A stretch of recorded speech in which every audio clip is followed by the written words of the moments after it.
বন্ধুরা, বিশাল আনন্দের খবর, বিশাল বড় সুখবর এটা।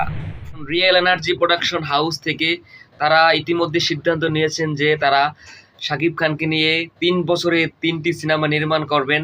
তারপরে হয়তো বা অনন্য কোনো নায়ককে নিয়ে তারা চিন্তা ভাবনা করবেন, কারণ তারা জানে যে এখন বর্তমানে বাংলাদেশে কার মার্কেট বেশি, কার সিনেমা দর্শক সব থেকে বেশি গ্রহণ করেছে এবং কার সিনেমা সিনেমা হলে সব থেকে বেশি চলে।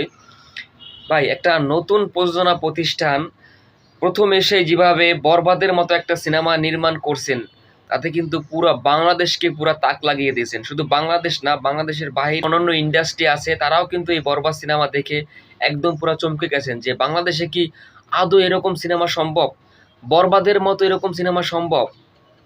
সম্ভব যদি রিয়েল এনার্জি প্রোডাকশনের মতো কোনো প্রযোজনা প্রতিষ্ঠান থেকে থাকে।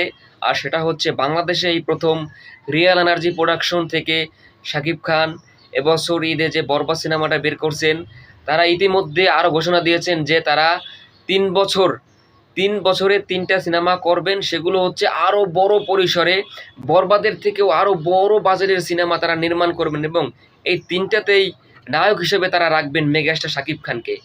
তারপরে হয়তোবা তারা অনন্য কোনো নায়ক বা অনন্য কোনো অভিনেতাকে খুঁজবেন, কিন্তু এই 3 বছরে শুধুমাত্র শাকিব খানকে নিয়েই আরও বড় বড় সিনেমা তারা উপহার দেবেন। দেখা যাক রিয়েল এনার্জি প্রোডাকশন হাউস থেকে তারা তাদের সেই কথাটুকু কতটুকু রাখতে পারে। আপনারা সবাই সে পর্যন্ত অপেক্ষায় থাকেন। আপাতত সবাই বরবাদ নিয়ে থাকেন, সামনে তাণ্ডব আসছে। ঠিক আছে।